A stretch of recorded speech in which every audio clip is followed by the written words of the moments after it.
네, 민감한 시점에 또 중부전선에서의 논란, 이상 물체 발견, GOP에서 이상 물체를 발견해서 진돗개 하나라는 군 경계 태세가 격상이 되면서 시장이 좀 휘둘렸는데요.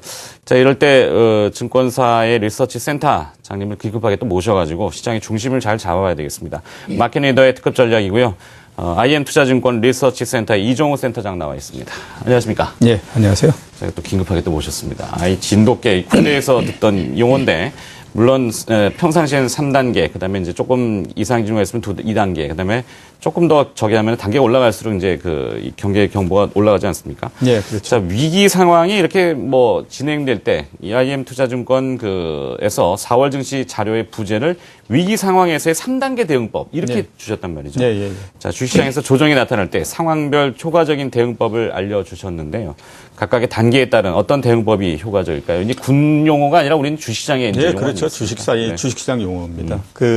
3단계라고 하는 것이 결국에 보게 되면 이제 주가가 마지막 바닥을 만들고 그다음에 또 거기서 추가적으로 상승을 하고 이런 모양이 될 때에 어떤 형태로서 쭉 나오느냐 하는 것들을 전체적으로 아무튼 형태적으로 한번 정리를 해본 그런 부분입니다. 그래서 그거를 먼저 간단히 한번 말씀드리게 되면요. 제일 첫 번째 단계는 주가 하락의 마지막 국면입니다. 그렇기 때문에 이런 부분들에서는 굉장히 과매도가 나온다라고 볼 수가 있죠. 어차피 주가가 맨 마지막에 하락을 할 때가 되게 되면 투자 심리가 워낙 안 좋은 상태가 되기 때문에 굉장히 매도의 압력이 세지는 그런 때라고 봐야 될 것 같고요. 그 다음에 두 번째는 이제 그러면서 주가가 어느 정도 바닥을 만드는 형태입니다. 그런데 하락의 모양이 급하고 강하면 강할수록 주가는 원래 한 번의 바닥으로서 만들어지는 것이 아니고요.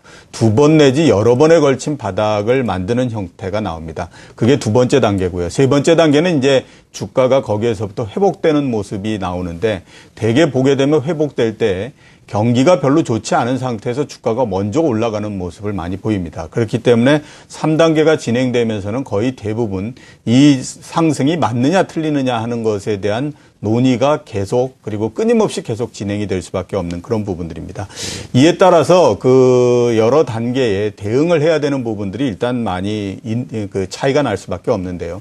1단계는 제가 말씀드렸던 것처럼 과매도의 국면이기 때문에 여기에서 매도에 동참한다라고 하는 것은 그렇게 좋은 거는 아닙니다. 그렇죠. 그거는 자기의 밸류보다도 훨씬 낮은 가격의 주식을 팔아버려야 되는 그런 국면이기 때문에 여기서는 일단 매도에 참여하지 않는 것이 좋다라고 말씀드릴 수 있을 것 같고요.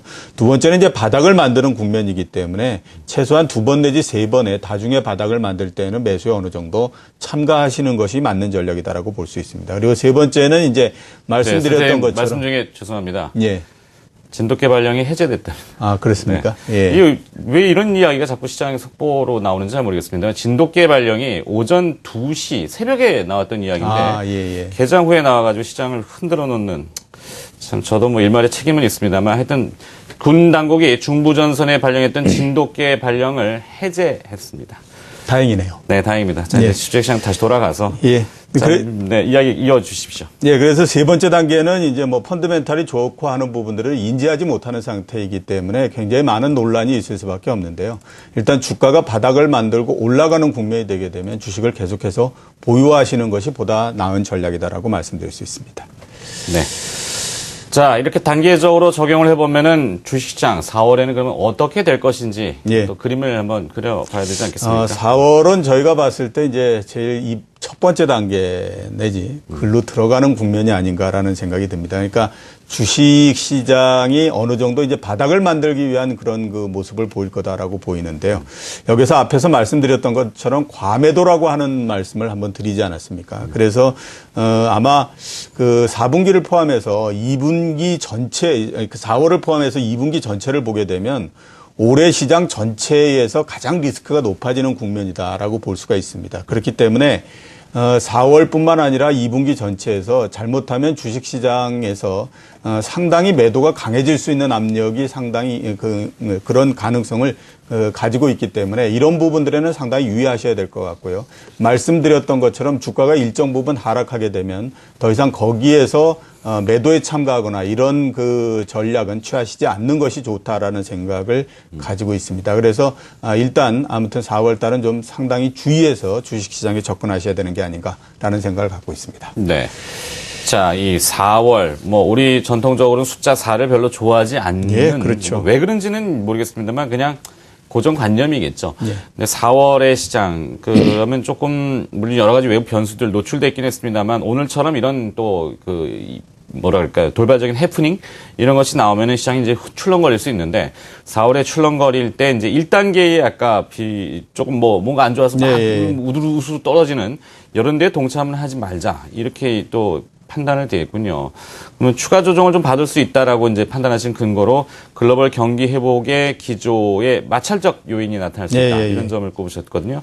키프로스 사태, 또 유로존 좀 시끄럽긴 합니다만 미국의 경우는 최근에 지표들이 좀 양호해지지 않고 있습니까? 어떻게? 상대적으로 상당히 양호하죠. 아까 4월 말씀하셨으니까 그런데 과거에는 4월은 항상 잔인한 달이라고 얘기를 많이 했었어요. 그렇죠. 네. 그래서 4월 달이 아무튼 연중으로 봤을 때도 별로 그렇게 좋지 않은 거였었는데 올해는 좀 그렇지 않기를 바랍니다.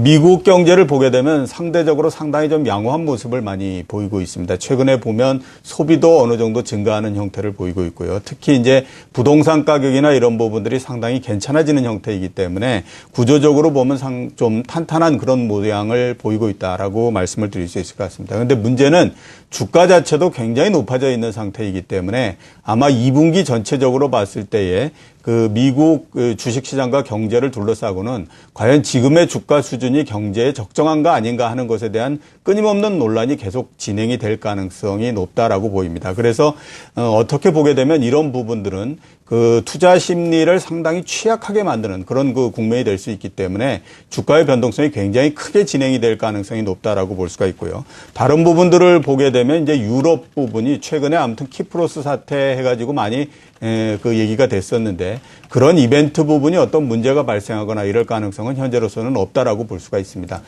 보다 더 관심을 가지셔야 될 부분들은 지금 유럽을 보게 되면 가장 경제가 좋다라고 하는 독일조차도 경제 성장률이 마이너스를 기록을 할 정도로 경제가 유로존 전체에서 안 좋은 상태이기 때문에 이런 부분들이 과연 4월 달 전체 시장에 어떻게 영향을 미칠 것인가 하는 부분들을 주의 깊게 보셔야 되는데요.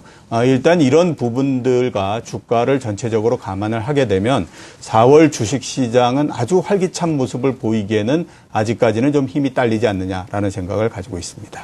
네.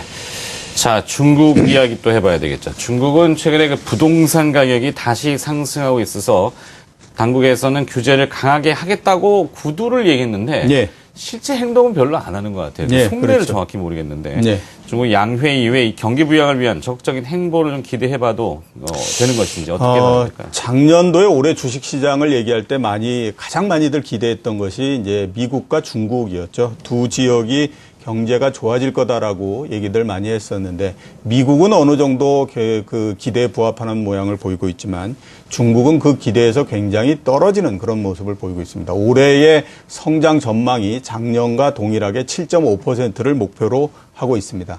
더 문제가 되는 부분들은 새로운 집행부 지도부가 나오면 그다음에 상당히 강력하게 경기 부양 대책을 쓸 거다라는 기대를 했지만 현재 그 부분이 적용이 되지 않고 있는 상태입니다. 부동산 가격 상승률이 2.2%를 기록을 하고 있고요. 그다음에 소비자 물가 상승률이 3% 정도를 기록을 하고 있는 상태입니다. 여기서 부동산 가격이 2.2% 이렇게 한 분기에 올라가다 보니까 정부가 이 부분에 대해서 굉장히 신경을 쓸 수밖에 없는 상태고요. 결국 신경을 쓴다라고 하는 것은 우리가 기존에 기대했던 것처럼 많은 통화량 유동성을 공급을 해서 시장이나 경제를 부양시키는 이런 부분들이 현재로서는 상당히 어려운 상태다라고 말씀드릴 수 있을 것 같고 이런 기조는 당분간 계속해서 변화하기가 좀 어려운 상태가 아닌가라는 생각이 듭니다. 그래서 당분간은 중국에서 어떤 경기 부양 대책이 나와서 중국 경제를 전체적으로 부양하는 그런 것들은 기대하기가 좀 쉽지 않다라고 말씀드릴 수 있을 것 같습니다. 네. 자, 이제 종합을 좀 묶어봐야 될 것 같습니다. 그냥 예. 4월 달을 포함해서 하반기 전략을 좀 정리 좀 부탁드려봐야 돼요. 예, 일단 4월 달을 포함해서 앞에서 말씀드렸던 것처럼 2분기는 시장이 그렇게 그다지 좋은 상태는 아니라고 보이고요. 대신에 하반기 들면서부터는 시장이 좀 괜찮아지지 않을까라고 생각이 됩니다. 무엇보다도 이제 그 경기도 바닥을 좀 넘을 걸로 생각이 되고 있고요. 여전히 많은 유동성이나 이런 것들을 갖고 있기 때문에 하반기에 좀 기대하시는 게 좋고, 그다음에 그 3분기에는 좀 이 시장을 그냥 좀 주의 깊게 보신다라는 생각을 가지셔야 되지 않을까 싶습니다. 전체적으로 종목은 음식료나 그다음에 유통, 소재 이런 부분들 쪽으로 좀 관심을 기울이셨으면 하는 생각입니다. 알겠습니다. 자, 오늘 진돗개 때문에 해프닝이 있어갖고 시간을 많이 못 드려서 죄송합니다. 마켓 리더의 특급 전략, 긴급한 상황에 또 나오셔서 이제 시장 중심을 잘 잡아주셨습니다. IM 투자증권 리서치 센터의 이종우 센터장이었습니다. 고맙습니다.